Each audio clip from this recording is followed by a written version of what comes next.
할렐루야. 오늘도 새날을 주신 하나님을 찬양합니다. 5월 13일 새벽입니다. 먼저 찬양으로 하나님께 영광 올려드리겠습니다. 315장 내 주 되신 주를 참 사랑하고 1절과 2절 찬양하겠습니다. 내 주 되신 주를 참 사랑하고 곧 그에게 죄를 다 고하리라. 그는 예를 주신 내 예수시니 이전보다 더욱 사랑합니다. 주 날 사랑하사 구하시려고 저 십자가 고난 당하셨도다. 그가 시관 쓰신 내 주 배우니 이전보다 더욱 사랑합니다.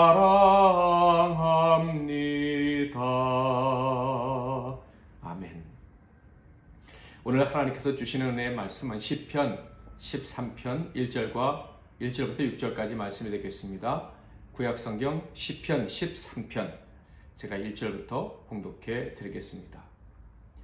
여호와여, 어느 때까지니까 나를 영원히 잊으시나이까? 주의 얼굴을 나에게서 어느 때까지 숨기시겠나이까? 나의 영혼이 번민하고 종일토록 마음에 근심하기를 어느 때까지 하오며 내 원수가 나를 치며 자랑하기를 어느 때까지 하리이까? 여호와 내 하나님이여, 나를 생각하사 응답하시고 나의 눈을 밝히소서. 두렵건대 내가 사망의 잠을 잘까 하오며 두렵건대 나의 원수가 이르기를 내가 그를 이겼다 할까 하오며 내가 흔들릴 때 나의 대적들이 기뻐할까 하나이다.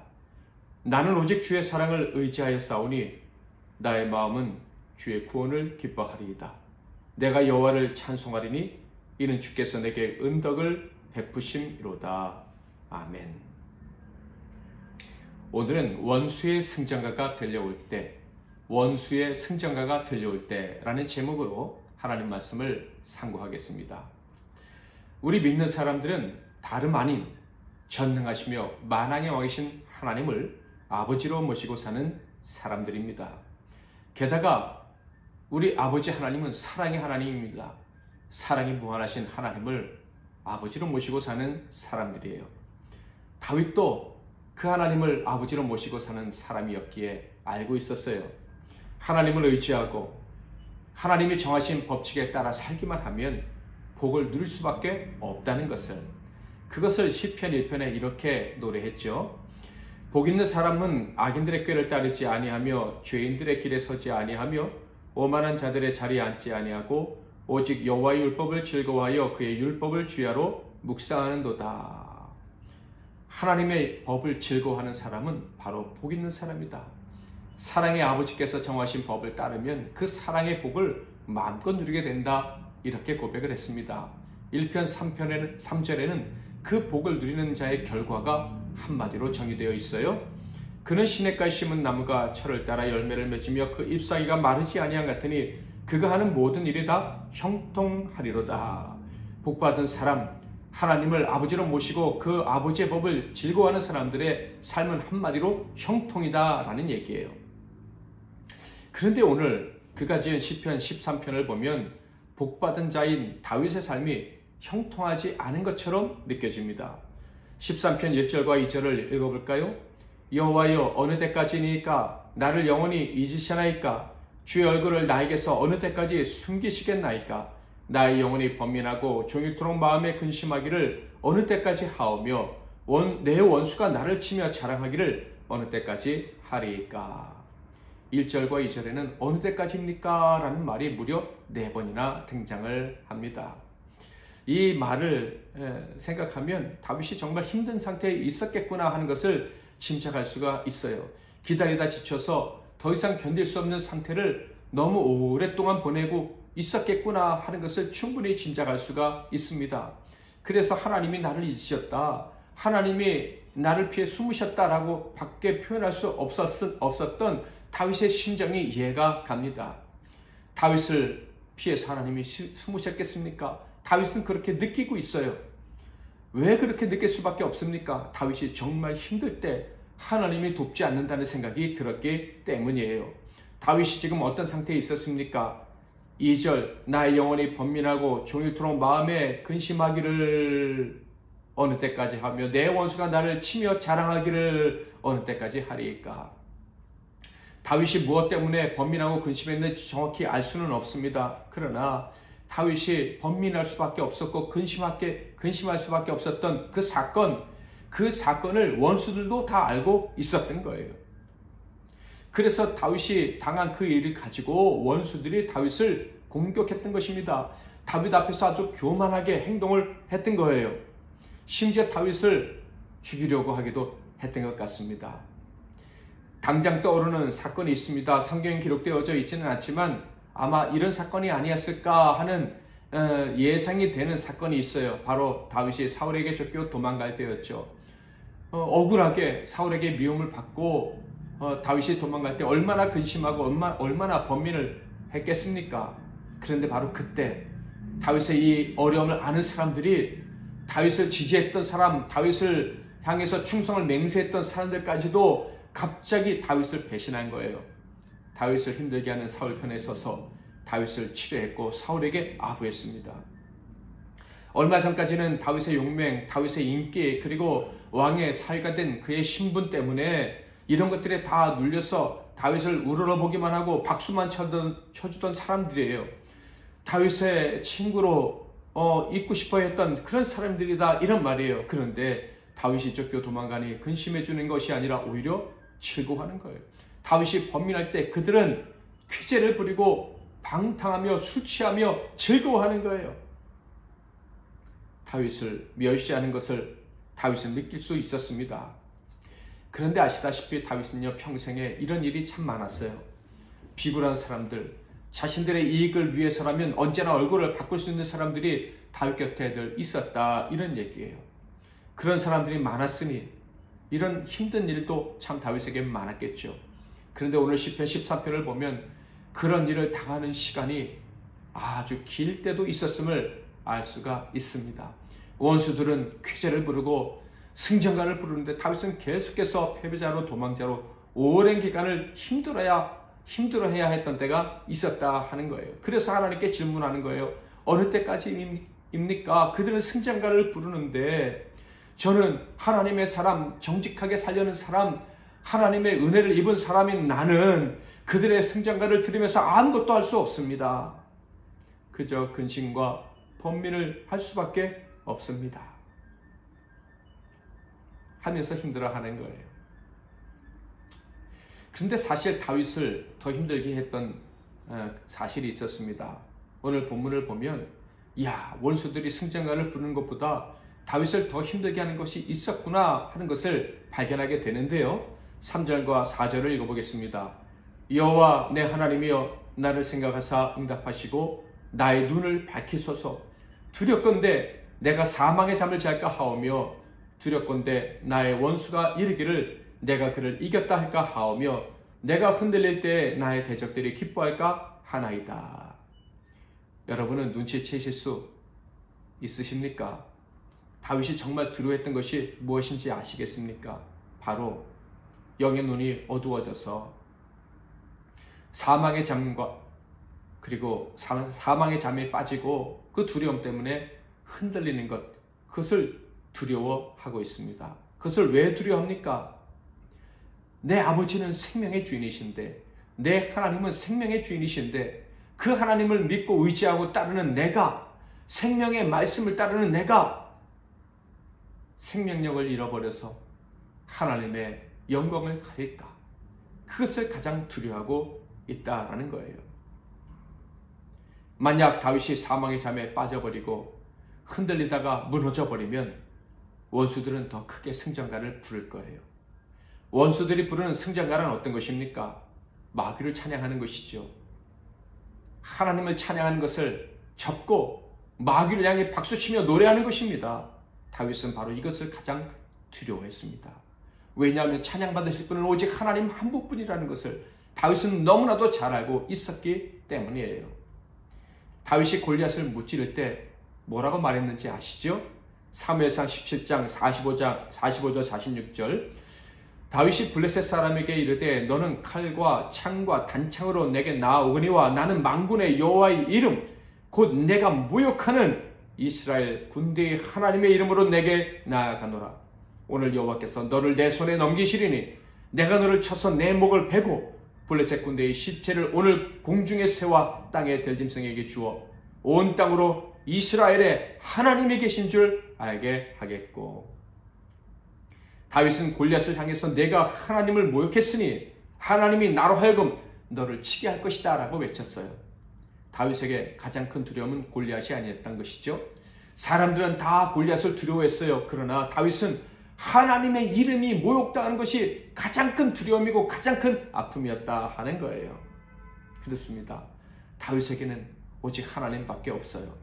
하나님만이 생명의 주인이신 거예요. 하나님만의 복의 근원이신 거예요. 푸른 초장, 맑은 물가에서 쉬게 하실 분은 하나님밖에 없어요. 그러므로 그 하나님을 모욕하고 그 하나님 무시하면 다 죽는 거예요. 그런 다윗인데 지금 다윗은 어떤 상태에 있습니까? 생명의 하나님을 의지하는 자, 그의 백성, 그의 자녀, 그의 양인, 하나님의 백성이 분명한 자기 자신이 근심하고 번민하고 있는 거예요. 이 힘든 상황에서 벗어나지 못하고 전전긍긍하고 있는 거예요.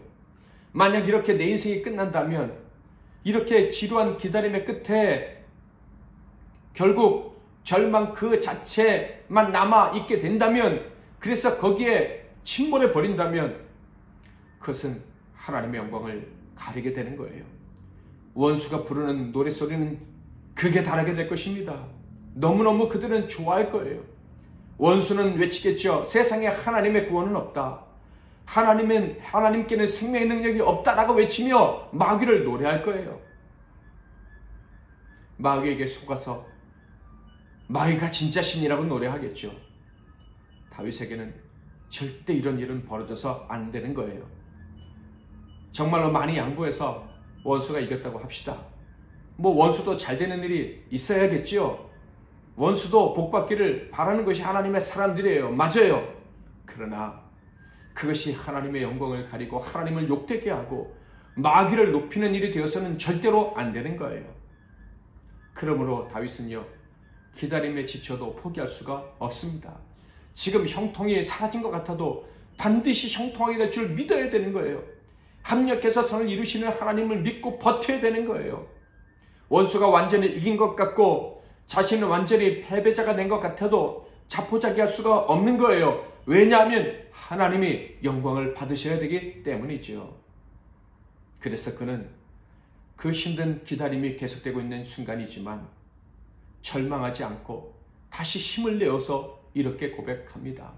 하나님의 얼굴을 가리신 것 같고 하나님의 응답을 주지 않기로 작정하시고, 그래서 나는 하나님께 버림받은 게 맞구나 하는 생각이 드는 때지만은 그는 힘을 내서 고백하고 있어요. 5절 6절 나는 오직 주의 사랑을 의지하여 싸우니 나의 마음은 주의 구원을 기뻐하리이다. 내가 여호와를 찬송하리니 이는 주께서 내게 은덕을 베푸심이로다. 아멘. 내가 하나님의 사랑을 알고 그 사랑의 하나님을 의지하는 이상, 하나님이 영광 받으시는 것이 내 일생에서 가장 중요하다는 것을 아는 이상, 나는 절망 대신 찬양을 택하겠다. 당장 지금 형통하지 않은 것 같아도 하나님은 지금 나를 형통함으로 이끌고 계시고 반드시 형통의 열매를 맺게 하실 것이다 하는 믿음으로 살겠다 결정을 한 거예요. 원수의 승전가가 크게 들릴수록 나는 더욱 힘을 내서 하나님을 찬양하겠다라고 결단하고 소리 지르고 있는 거예요. 할렐루야. 그렇습니다. 하나님이 멀어지신 것 같고 응답도 없으시고 원수들만 승리의 개가를 부르는 것 같을 때에도 저와 여러분이 원하는 것은 분명합니다. 그것은 하나님의 영광을 받으시는 거예요. 이를 위해서 우리는 절대로 절망하면 안 됩니다. 아니, 절망할 수가 없어요. 사망의 잠에서 깨어나게 될 것이고 깨어나야만 해요. 흔들리더라도 침몰할 수 없어요. 침몰될 수 없습니다. 반드시 부활을 경험하고 하나님의 영광이 드러나는 날을 바라보면서 우리는 살아가야 합니다. 그런데 여러분, 이것이 바로 우리에게 선물로 주신 믿음인 거예요. 우리가 가야 될 유일한 길입니다. 저는 그래서 믿음이 좋아요. 우리는 절망할 수가 없구나. 절망해서는 안 되는 사람들이구나 하는 사실이 이 믿음에 담겨져 있는 비밀이기 때문에 그래요. 생각해보면 우리 믿음의 사람들은요, 흔들려도 외롭고 지루하고 힘들어도 살아야 될 이유가 있는 사람들이에요. 하나님의 영광을 위해서 말이죠. 그렇다면 하나님이 내게 주신 삶의 목적이 바로 모든 고난을 이기게 하는 원동력이구나 하는 생각이 듭니다. 저는 이런 삶의 목적을 주셨다는 사실 때문에 감사하며 살아가고 싶습니다. 여러분도 그렇지 않습니까? 그렇게 살아가십시다. 다윗처럼 믿음의 고백을 올려드리며 악인의 승전가를 당당히 제쳐버리고 결국 하나님만이 영광을 받으시는 삶을 살아갑시다. 그래서 시편 23편 다윗이 고백한 것처럼 여호와는 나의 목자시니 내게 부족함이 없으리로다. 이렇게 고백하는 날이 올 줄 믿고, 오늘부터 그렇게 고백하면서 살아가는 저와 여러분이 되기를 바랍니다. 저와 여러분은 하나님의 영광을 위해서 살아야 될 운명, 하나님의 영광을 반드시 드러낼 수밖에 없는 운명입니다. 사랑하는 마음으로 우리 아까 불렀던 찬송가 315장 내 주 되신 주를 참 사랑하고 3절 4절 찬양하겠습니다. 내 평생에 힘쓸 그 큰 의무는 주 예수의 덕을 늘 기리다가 숨질 때에라도 내 할 말씀이 이전보다 더욱 사랑합니다. 큰 영광의 구주 날 사랑하사 그 풍성한 은혜 더하시리니 금멸유관 쓰고 늘 찬송할 말 이전보다 더욱 사랑합니다.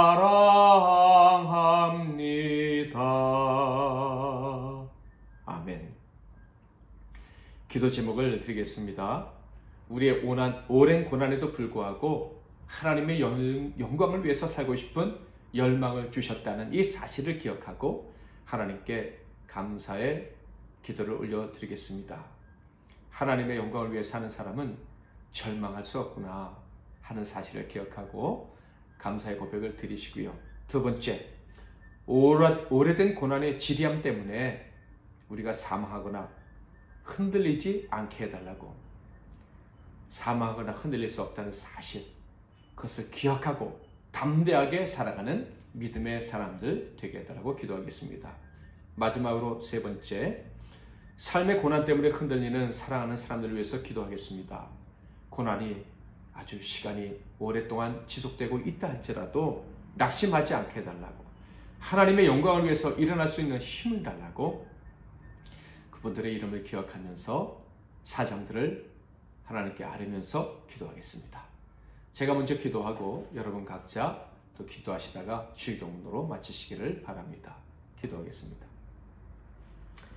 하나님 아버지, 오래된 고난이 우리를 속여서 우리에게서 형통이 사라진 것처럼 생각하게 만들 때가 있음을 고백합니다. 형통하지 못하다고 생각될 때 하나님의 얼굴을 감추시고 악인들은 더 크게 보이고 그들의 노랫소리가 우리를 더욱더 절망스럽게 할 때가 있음을 고백합니다. 그러나 우리의 인생은 하나님의 영광을 위해서 살 수밖에 없는 인생으로 이미 변화되었기에 원수의 웃음소리, 노랫소리는 언젠가는 사라지게 될 것이고 우리의 삶은 하나님의 영광을 위한 삶으로 온전히 드려지게 될 줄 믿습니다. 지금 이 어두운 터널을 지낼 때에도 우리는 하나님의 영광을 위해서 쓰임받고 있는 줄 믿습니다. 이 사실을 기억하고 절대 낭망하지 말고 낙심치 말고 주님 바라보며 나아가는 종들이 되게 하옵소서. 오늘 혹시 실패하고 넘어졌다 할지라도 하나님의 영광을 위해 부름받은 우리의 인생은 결코 허무하게 끝나는 일이 없고 더 좋은 상급을 받게 될 줄 믿는 우리 모두가 되게 하옵소서. 오늘도 우리의 삶이 하나님의 영광을 위해 쓰임받게 하실 줄 믿고 또 기도할 때 용기를 주실 줄 믿고 우리 주 예수 그리스도의 이름으로 축복하고 기도하옵나이다. 아멘.